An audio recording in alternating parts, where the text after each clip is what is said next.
Bienvenidos al podcast del Laboratorio de Estudios Regionales de la Facultad de Comercio y Administración Victoria. Desde la Universidad Autónoma de Tamaulipas, el Dr. Francisco, la doctora Carla y el Dr. Luis, junto a expertos invitados, exploran las claves para entender y transformar nuestra realidad regional.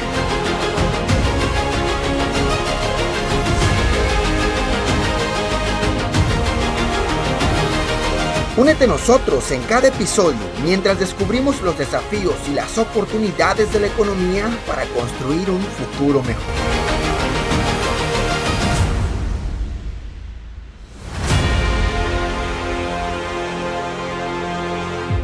Comenzamos. Bueno, damos inicio al podcast número 2 del Laboratorio de Estudios Regionales. Hoy participa directamente en este podcast y como líder de uno de los programas de investigación de nuestro laboratorio que tiene que ver con agronegocios y producción alimentaria, el doctor Antonio Galván Vera, es fundador de nuestro laboratorio y un destacado profesor, maestro, investigador, miembro del Sistema Nacional de Investigadores de nuestra facultad y del Laboratorio de Estudios Regionales. El título del podcast de hoy está al tema Granos básicos en México, autosuficiencia o dependencia en tiempos de cambio. El objetivo del podcast precisamente es analizar la capacidad de México para producir alimentos, producir granos básicos y lograr la autosuficiencia alimentaria. Evaluar cómo las políticas públicas han impactado la dependencia alimentaria, oportunidades, impacto del cambio climático sobre la producción de alimentos, en particular la producción de granos en México. Un especialista de primer orden en este tema es el doctor Galván, que aquí está con nosotros y que le he presentado. Buenas tardes, doctor Galván. ¿Qué tal, doctor Francisco? Muchísimas gracias y qué bueno que está dirigiendo este tipo de acciones a través del Laboratorio de Estudios Regionales, donde sabemos que vamos a poder expresar nuestros puntos de vista, que quede claro sobre distintas temáticas, ¿no? En este caso, y pues para entrar de lleno al fenómeno que nos atañe el día de hoy, con respecto a mí me gustaría primero comenzar con la frase o decir cuál es la importancia de la soberanía alimentaria Excelente tema. en México, ¿no? Porque realmente el tema de los alimentos en muchas ocasiones lo pasamos por visto cuando pues nos repercute el día a día.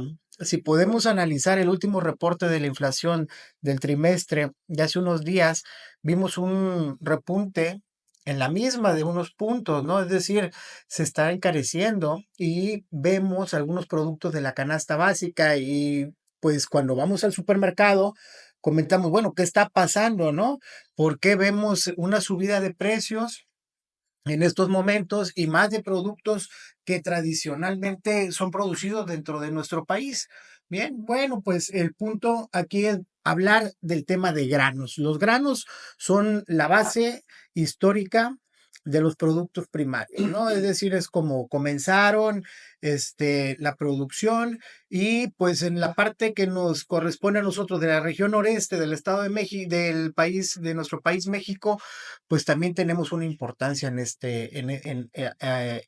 este cultivo, ¿no? Voy a dar unos puntos iniciales para podernos situar y para podernos adentrar en el tema para los que les interese, pues como es el panorama general de la producción de granos básicos en México.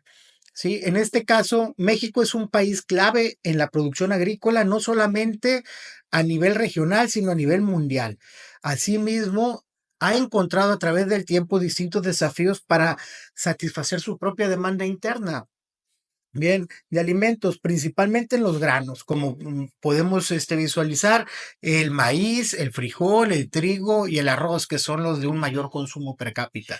Bien, estos cultivos pues son muy esenciales para la dieta de cada uno de nosotros y representan una parte importantísima dentro del sector. Asimismo, en el tiempo, a pesar de los avances en la producción, México, como quiera, seguimos dependiendo en gran medida de las importaciones, ¿sí? Al respecto es donde quiero ir centrando poco a poco cómo poder satisfacer el consumo, o sea, desde una perspectiva económica, cómo el mercado trabaja, con qué mecanismos para llegar a ese punto de equilibrio y que nosotros podamos gozar de los productos y de precios alternativos, ¿no? Toño, pero aquí es donde quiero que un poco, porque México se ha convertido en los últimos años en un proveedor importante de productos, por ejemplo, hortalizas en el mercado norteamericano, pero en cambio los granos es diferente.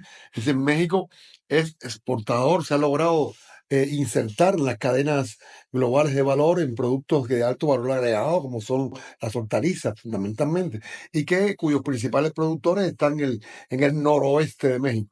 Pero ¿qué pasa con Tamaulipas?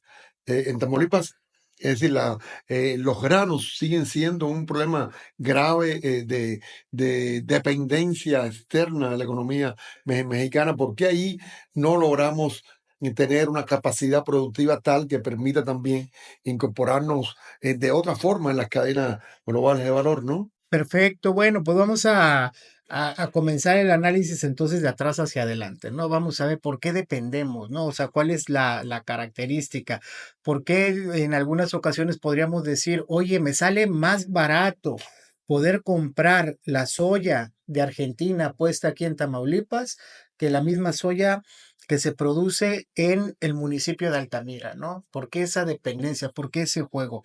Déjame comentarte que esta alta dependencia en México de las importaciones de alimentos, sí, crea una vulnerabilidad significativa en la seguridad alimentaria, debido a que nos exponemos con riesgos externos y en fluctuaciones en los precios internacionales, crisis globales y cambios en las políticas comerciales de los países exportadores.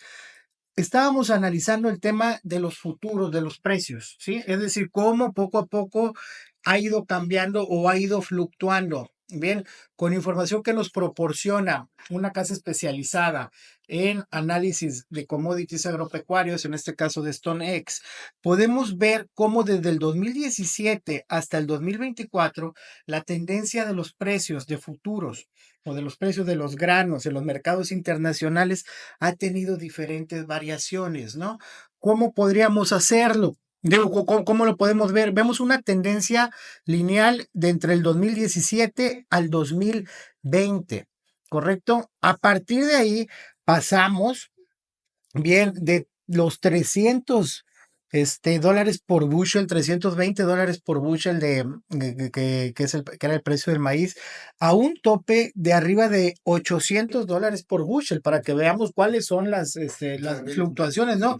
Los incrementos. Esto nos duró durante el 2021, 2022, 2023, pero que fortaleció el mercado cuando estábamos en pandemia. Punto importante que voy a poner un paréntesis. Se detuvieron muchísimas actividades productivas dentro de la cadena de valor, pero el sector primario continuó. Sí, continuó trabajando, pero claro, la demanda, pues si ven incremento, bien, tuvimos la contingencia sanitaria, posteriormente una guerra internacional, bien, fluctuaciones en la paridad peso-dólar y todo, las tasas de interés incrementaron y a partir de ahí, bueno, se fue regulando el mercado y fue, llamémosle, estabilizándose a la baja el producto hasta llegar en estos momentos a unos precios donde los encontrábamos en el 2020.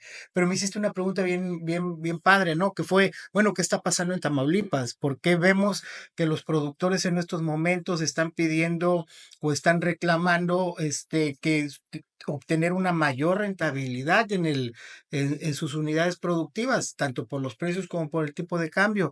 Pues es relevante, es el mercado, ¿no? Aquí tiene que haber también una alineación dentro de la balanza de disponibilidad-consumo, una planeación interna y que el mercado poco a poco nos va a ir diciendo hasta dónde podríamos trabajar. Bien, los competidores externos, punto importante. El siguiente año se visualiza que vamos a tener precios todavía más bajos, ¿correcto? Aquí te voy a dejar una información o luego la publicamos en algún link del podcast donde si yo me pongo a ver los futuros de julio del año siguiente, todavía traemos una caída. ¿Por qué? Bien, bueno, ¿Estamos hablando ahí de todos los granos o de qué tipo? pues es que en este caso estamos hablando del maíz, pero a El maíz. partir de ahí como que vemos una tendencia, ¿no? Una tendencia que podemos empezar a A analizar. grano y a otros productos, el caso del sorgo, la soya. Y es correcto, ¿no? Que podemos ahí estar viendo. Bueno, adicionalmente del cambio climático, el fenómeno del niño, de la niño y de la niña, ¿no? Que estamos también con el tema del tipo de cambio. Bueno, están los actores de América del Sur. Bien, ya no solamente Estados Unidos. Estados Unidos tiene una producción importante. Bien, en este momento va a salir con una buena producción. Entonces, es uno de la principal causa. Pero me voy a Argentina y me voy a Brasil y vemos cada vez una creciente producción.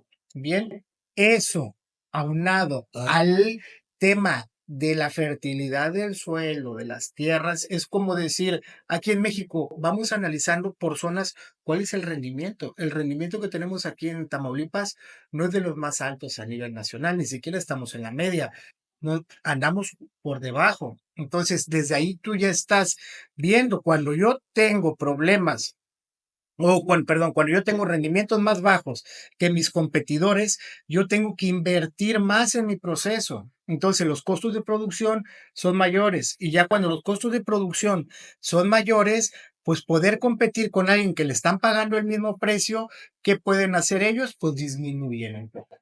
Es decir, a mí me cuesta más producir y a mi vecino le cuesta menos. Toño, en todo ese contexto tan interesante que estás describiendo, ¿cómo se inscribe el fenómeno de la demanda china? La demanda china, de hecho, en este momento, una de las alternativas y soluciones o de las propuestas para los productores que quieren sembrar o que van a sembrar en el primavera-verano, es decir, el ciclo en México se compone por dos periodos, ¿no? El otoño-invierno y el primavera-verano. El otoño-invierno ya pasó, ya la cosecha se comercializó y el primavera-verano está en marcha, ¿no? Bueno, para ellos, eh, la forma en la que puedan mejorar sus ingresos es estar abasteciendo el mercado chino. Es decir, ya tener una mentalidad de exportación del abasto, bien, para distintos granos, llámese sorgo, llámese maíz. Vamos a hacer esa diferencia de aquí del sector noreste. Nuestro producto por excelencia, en primer lugar a nivel nacional de Tamaulipas, es el sorgo, bien, pero pues bueno, por su contenido nutricional y todo, pues lo trabajamos con respecto al maíz. El maíz, pues tenemos dos diferencias principales, que es el maíz blanco y el maíz amarillo. Ahí también tenemos que jugar y alternar, bueno, no que jugar, tenemos que planear con cuál es el producto que me va a generar una mejor demanda en el corto plazo. Bien, ¿por qué? Porque aquí podríamos alternar. Usualmente el producto que se vende con mayor rapidez, pues en cuanto a maíz es el amarillo. Bueno, pero nuestros competidores producen maíz amarillo, por un lado. Por otro lado, el tener maíz blanco podría generar también una alternativa de mercados, es decir, abrir nuevos nichos de mercado o abrir más nichos de mercado. Ahí es como puedes estar trabajando.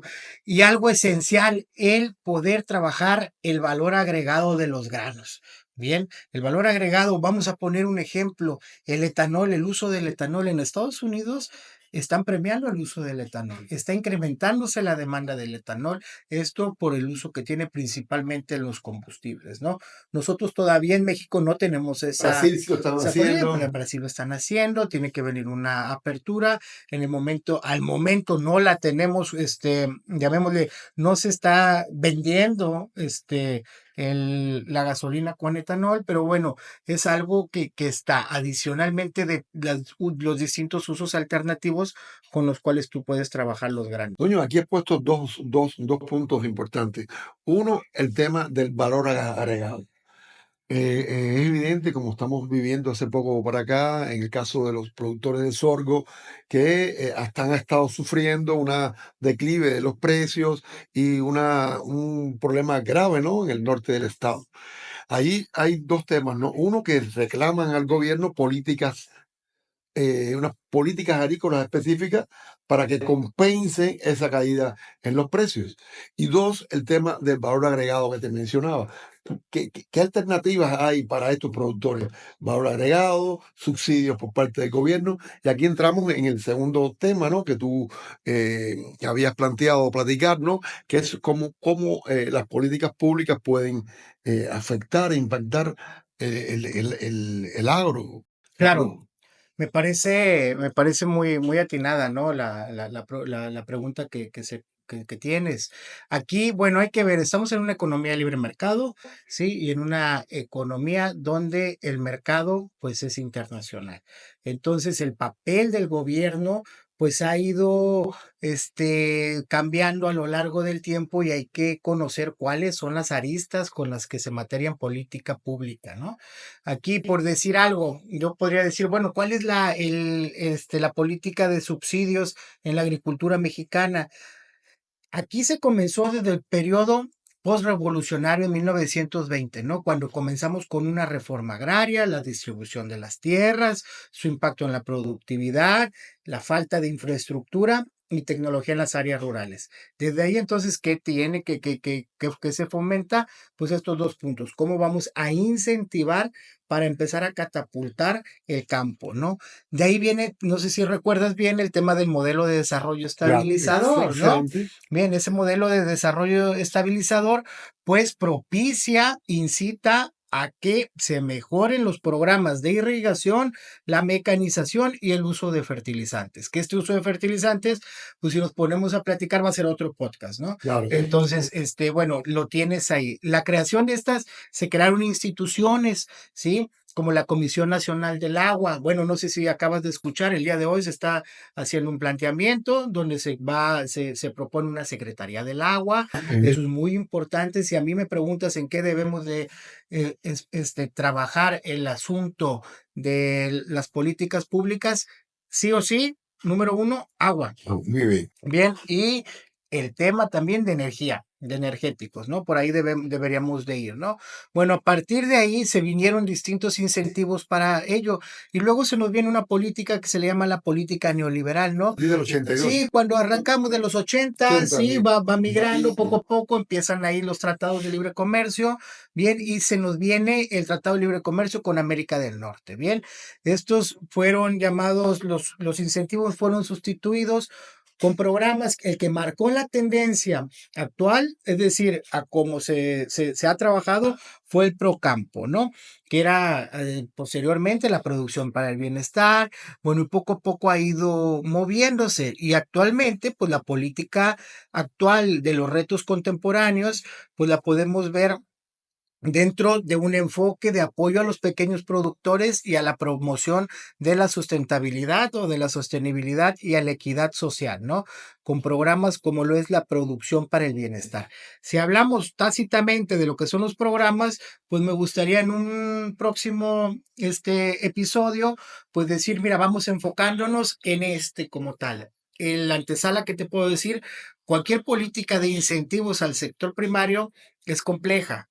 ¿Por qué? Por la gran cantidad de personas que trabajan en el sector y que el mercado en muchas ocasiones no premia el trabajo que pues realmente hay atrás de cada uno de los productos. Pero donde sí debemos de poner especial énfasis es en el tema del financiamiento.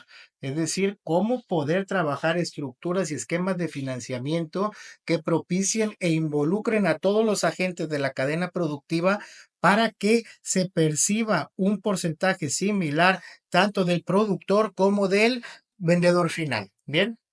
Exacto, esa última parte que mencionas, ¿no? Que es la redistribución de valor a nivel de cadena de valor, ¿no? En el sentido de que todos tengan una captación de valor semejante a lo que han aportado, ¿no? Y que no haya un eslabón que se apropie eh, no económicamente de una parte mayor de lo que ha aportado a esa cadena, ¿no? En términos de valor. Por eso ahorita te platicaba, ¿no? Digo, de hasta qué punto existen por otras vías eh, que los productores puedan agregar valor a los granos en particular, de lo que estamos hablando, para poder mejorar su posición dentro de la cadena y dentro del mercado, ¿no? Ahorita están sufriendo un proceso de precios bajos, ¿no? Que los hace estar en una situación bastante delicada, precaria en el mercado. Sí, el tema del precio es un tema, trascendental, ¿no? Pero, pues, el precio es el que te marca el mercado. Bien, entonces tenemos que trabajar los procesos ex ante y ex post. Bien, aquí, por ejemplo, cada uno de los productores son expertos en sus procesos agronómicos. Saben lo que les da la tierra, saben cuando la tierra de repente la tienes que mover, cuando tienes que fertilizarla, cuando tienes que meter composta, cuando tienes que meter nutrientes. Sabemos de esto.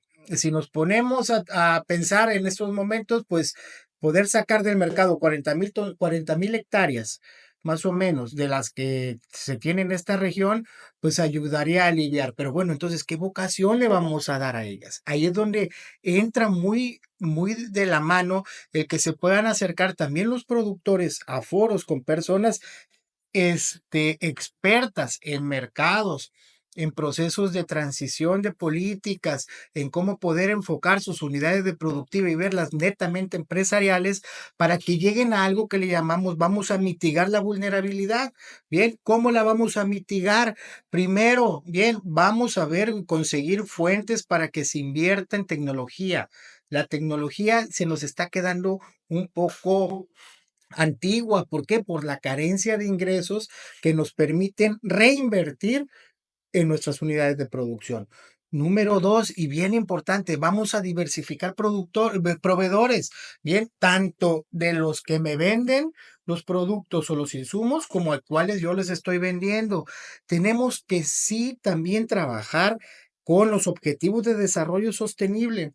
El campo es el eje fundamental de el desarrollo sostenible de los objetivos. Entonces, el fomento del tipo de agricultura que sea sustentable, necesitamos implementarla y premiarla, ¿no? Hace un momento estábamos hablando del tema de economía circular y vimos cómo la premian las empresas del sector industrial y servicios, que vamos a hacer por ahí una publicación, y comentaba, bueno, pero no hay tantos estudios en el sector primario, y si yo me voy al sector primario, no hay sector que ocupe más la economía circular por la reutilización, el reuso y la falta de repente de herramientas que el sector agrícola, ¿no?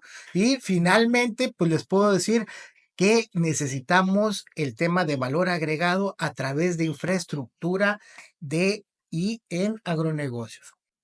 Excelentemente. Esta última parte a la cual te refieres es a lo que platicábamos un poco, el tema del valor agregado a través de agronegocios, a través de la transferencia tecnológica y de cómo los productores tienen que acercarse, ¿no? Ver opciones alternativas a lo que han estado haciendo hasta ahorita, ¿no? Toño, muy, muy interesante la plática que hemos tenido hoy sobre la autosuficiencia alimentaria, el tema de los granos, ¿no? En México y en Tamaulipas en particular. Creo que queda para otro podcast, un segundo podcast de tu programa de investigación, que tenga que ver ya con los programas en particular agrícolas o agroalimentarios que tiene el gobierno y que pueden de alguna manera servir de información para tomar decisiones, ¿no? Es decir, qué se puede hacer y cómo estos programas pueden impactar, ¿no? O pueden servir para mejorar disminuir la vulnerabilidad y mejorar la soberanía alimentaria, ¿no? Pudieras hacer un cierre ya para terminar, sobre este tema, ¿no? Programas alimentarios, soberanía alimentaria, vulnerabilidad de los productores. Claro, primero vamos a promover el tema de mitigación de riesgos, ¿no? Tenemos el uso de instrumentos para mitigar los fenómenos climatológicos y tenemos aquellos que son para mitigar los efectos de mercado. ambos nos cuestan. Se tienen los procesos, por ejemplo, si me voy al tema de granos, que uno de los temas más importantes, ¿no? Es decir, por ejemplo, te pongo sobre la mesa, bueno, analizar cuántos centros de acopio han subsistido a lo largo del tiempo, es decir, hacer un análisis de 10 años a la fecha, cuál es la capacidad de almacenamiento que tiene el país, porque estas son las empresas que compran y venden a los productores, ¿no? ¿Cuáles son los principales efectos de lugares del destino? Por ahí creo que es importante que veamos cómo están trabajando los productores el uso de herramientas como coberturas, cómo han ido migrando de una agricultura por contrato a un comercio que están cada vez desarrollando de una manera más, o llamémosle particular, cómo va el tema de organización de productores, pero saber que la soberanía alimentaria está basada en el uso correcto de los recursos, pero para poder nosotros utilizar correctamente los recursos necesito saber cuáles son mis recursos, dónde están disponibles y cómo los podemos aplicar. Excelente, Toño. Me parece que ha sido un cierre muy bueno, excelente, sobre este tema tan importante que hoy nos ha abocado a discutir, ¿no? Muchas gracias, Toño. Ya nos pondremos de acuerdo para el segundo podcast sobre este programa. Muchísimas gracias. Al contrario, muy buenas tardes, gusto saludarlos, a sus órdenes. Buenas tardes.